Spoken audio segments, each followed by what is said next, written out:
Assalamualaikum warahmatullahi wabarakatuh. Saya ucapkan kepada Ibu Kristanti SEMAK selaku dosen mengampu mata kuliah pemeriksaan akuntansi 2. Perkenalkan, saya Ainun Putri Larasati dengan NIM 210600238 dari kelas 5C akuntansi.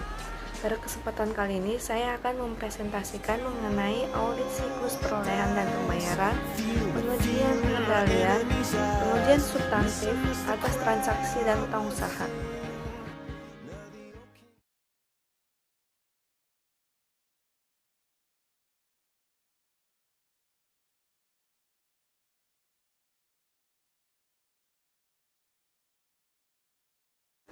Pertama, mengidentifikasi akun dan kelas transaksi dalam siklus perolehan dan pembayaran.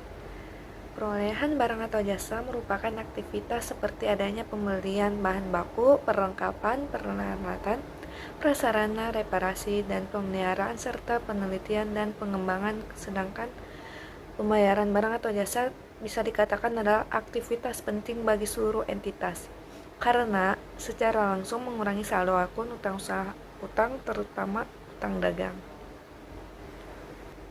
Kemudian ada tujuan.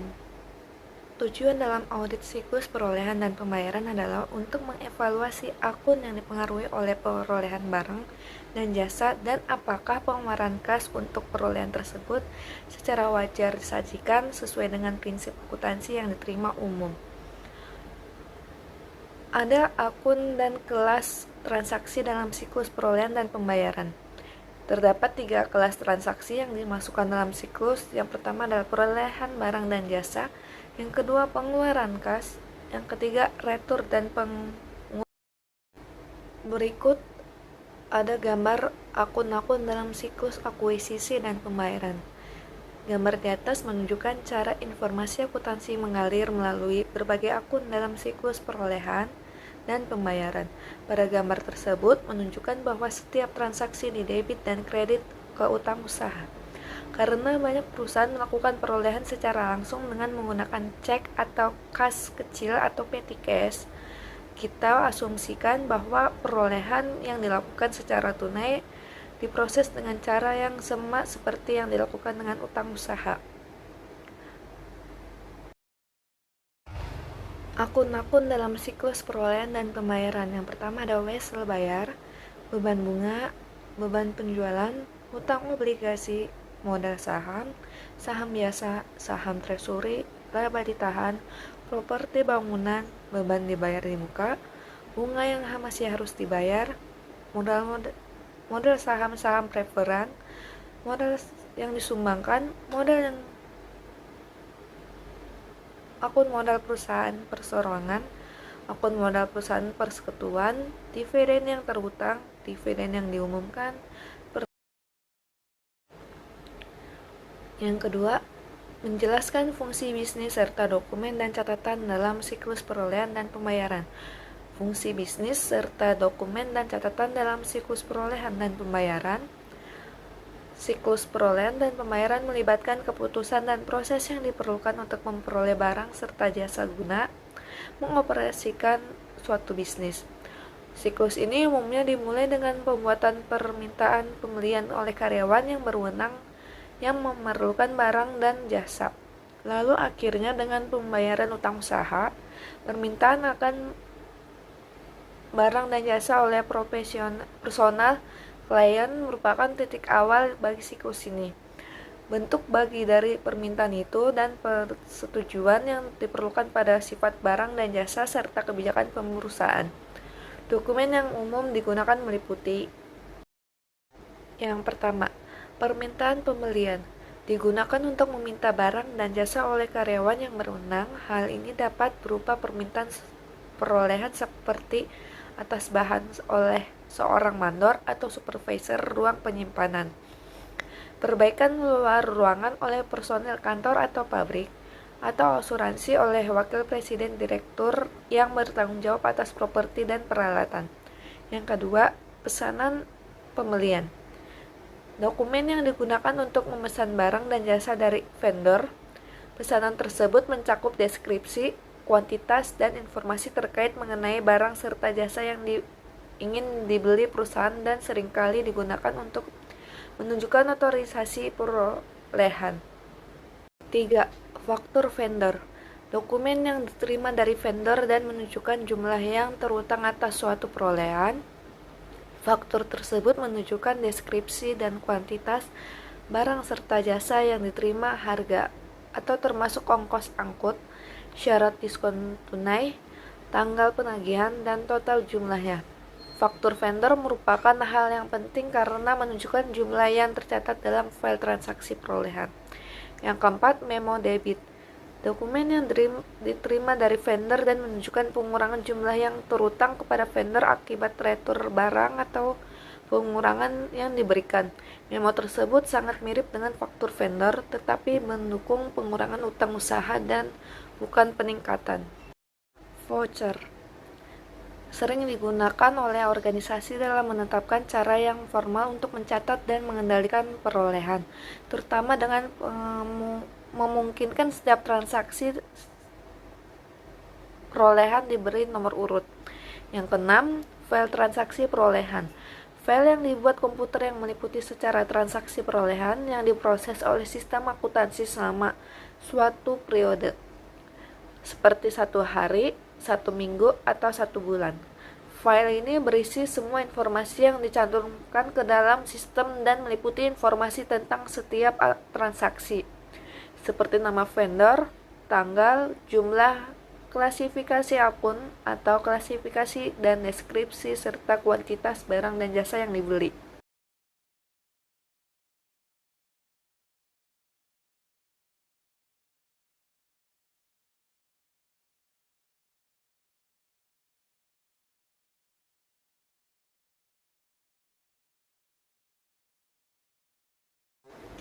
Pertama, memahami pengendalian intern pada siklus perolehan dan pembayaran. 2. Mengestimasi risiko pengendalian yang direncanakan pada siklus perolehan dan pembayaran. Yang ketiga, mengevaluasi biaya manfaat atas pengujian pengendalian. Yang keempat, merancang pengujian pengendalian dan pengujian substantif atas transaksi perolehan dan pembayaran untuk memenuhi transaksi terkait prosedur audit, besar sampel, unsur yang dipilihkan untuk waktu. Berikut merupakan ilustrasi metodologi untuk merancang pengujian pengendalian dan pengujian substantif atas transaksi untuk siklus perolehan dan pembayaran. Langkah pertama, memahami pengendalian internal. Auditor harus memahami pengendalian internal untuk siklus akuisisi dan pembayaran sebagai bagian dari pelaksanaan prosedur penilaian risiko dengan mempelajari bagian alur klien, mereview kuesioner pengendalian internal, serta melaksanakan pengujian untuk transaksi akuisisi dan pengeluaran kas. Yang kedua, menilai risiko pengendalian yang direncanakan. Dalam hal ini ada 4 yang perlu diperhatikan, yaitu yang pertama, A. Otorisasi pembelian. B. Pemisahan penyimpanan aset dari fungsi lainnya. C. Pencatatan yang tepat waktu dan review independen atas transaksi. D. Otorisasi pembayaran. Lalu ada menentukan luas pengujian pengendalian. Auditor melaksanakan pengujian pengendalian untuk memperoleh bukti bahwa pengendalian telah beroperasi secara efektif. Setelah efektivitas operasi pengendalian ditingkatkan dan didukung oleh pengujian pengendalian tambahan, auditor akan mampu mengurangi pengujian substantif. Kemudian ada merancang pengujian pengendalian dan pengujian substantif atas transaksi untuk akuisisi. Yang pertama, akuisisi yang dicatat adalah untuk barang dan jasa yang diterima yang konsisten dengan kepentingan utama klien atau ketersediaan. Yang B, akuisisi telah dicatat atau kelengkapan. Yang C, akuisisi telah dicatat secara akurat atau keakuratan. Yang D, akuisisi telah diklasifikasikan dengan benar atau klasifikasi. Merancang pengujian pengendalian dan pengujian substantif atas transaksi untuk pengeluaran kas. Biasanya auditor melakukan pengujian akuisisi dan pengeluaran kas pada saat yang bersamaan. Untuk transaksi tertentu yang akan diperiksa dari jurnal akuisisi, faktur vendor, laporan penerimaan, dan dokumentasi akuisisi lainnya diperiksa pada saat yang bersamaan seperti cek yang dibatalkan yang terkait, ikhtisar tujuan audit yang berkaitan dengan transaksi untuk pengeluaran kas, sampling atribut untuk pengujian pengendalian dan pengujian substantif atas transaksi. Terdapat 3 perbedaan yang penting antara akuisisi dan pembayaran dibandingkan dengan siklus lainnya. Yang pertama, terdapat sejumlah besar akun yang terlibat dalam siklus ini, termasuk akun laporan laba rugi dan neraca. Yang kedua, pertimbangan yang signifikan bagi transaksi dalam siklus ini mengakibatkan meningkatnya kemungkinan auditor seringkali mengurangi tingkat pengecualian yang dapat ditoleransi untuk atribut keakuratan. Yang ketiga, jumlah nilai uang setiap transaksi dalam siklus mencakup rentang yang luas. Akibatnya, auditor seringkali memisahkan item-item yang bernilai besar dan tidak biasa mengujinya atas dasar 100%.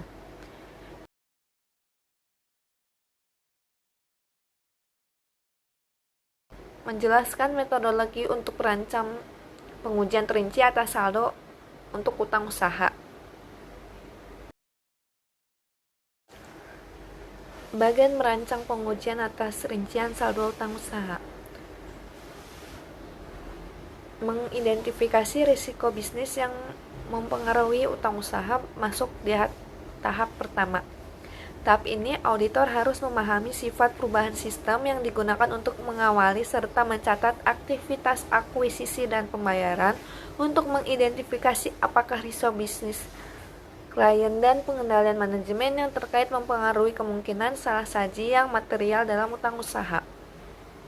Kemudian, tahap yang kedua masih termasuk tahap pertama, menetapkan materialitas, kinerja, dan menilai risiko inheren utang usaha. Kemudian, tahap yang kedua masih termasuk tahap pertama, menetapkan materialitas, kinerja, dan menilai risiko inheren untuk utang usaha. Seperti halnya piutang usaha yang seringkali saldonya berjumlah besar dan terdiri dari sejumlah besar saldo, vendor, serta relatif mahal untuk mengaudit akun tersebut. Karena alasan itu, auditor umumnya menetapkan salah saji yang dapat ditoleransi yang relatif tinggi untuk utang usaha. Auditor seringkali menilai inheren sebagai sedang atau tinggi. Mereka peduli dengan tujuan audit yang berkaitan dengan saldo pisah batas dan kelengkapan karena berpotensi menimbulkan kurang saji saldo akun.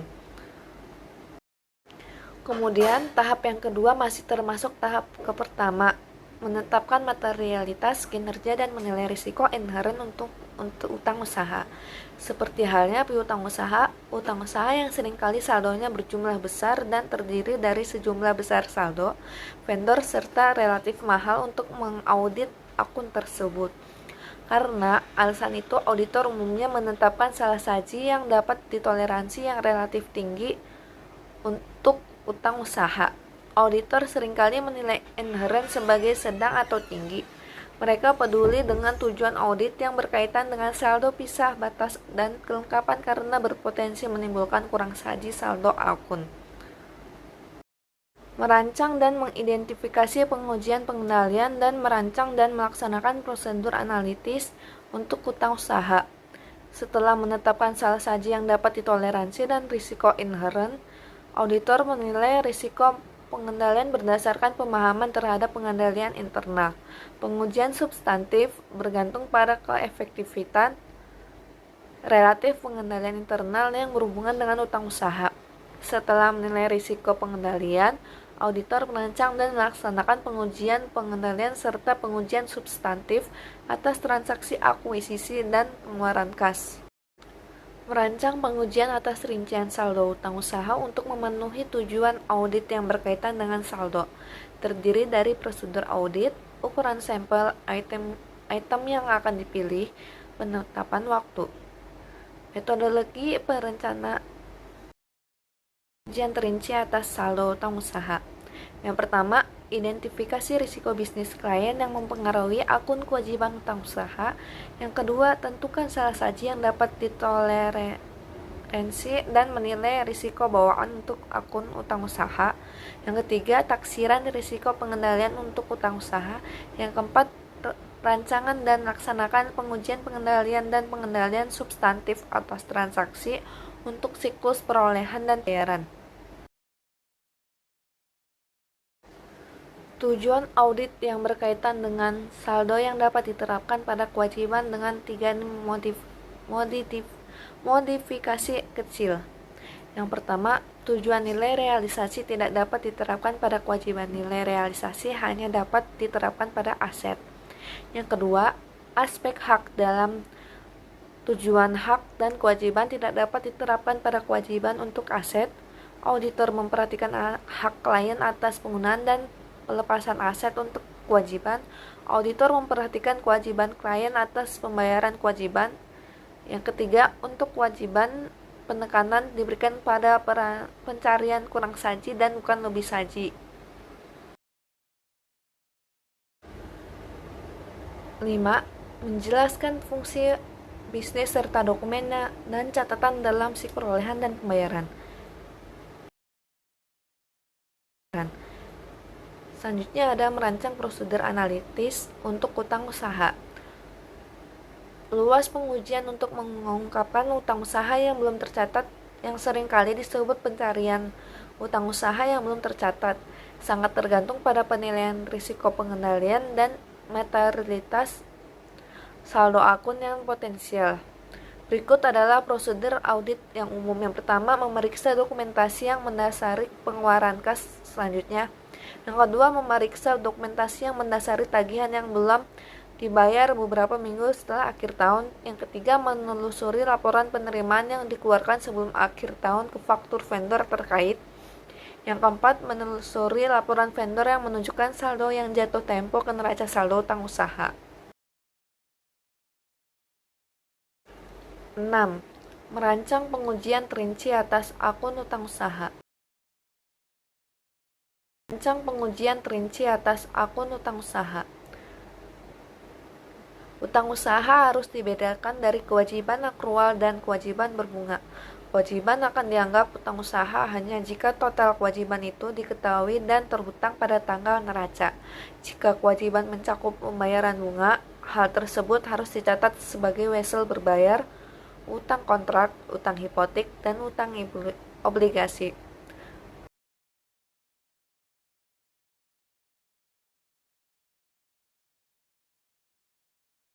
Perancangan pengujian terinci atas akun utang usaha. Yang pertama, identifikasi risiko bisnis klien yang mempengaruhi akun kewajiban utang usaha. Yang kedua, tentukan salah saji yang dapat ditoleransi dan menilai risiko bawaan untuk akun utang usaha. Yang ketiga, taksiran risiko pengendalian utang usaha. Yang keempat, perancangan dan laksanakan pengujian pengendalian dan pengendalian substantif atas transaksi untuk siklus perolehan dan pembayaran.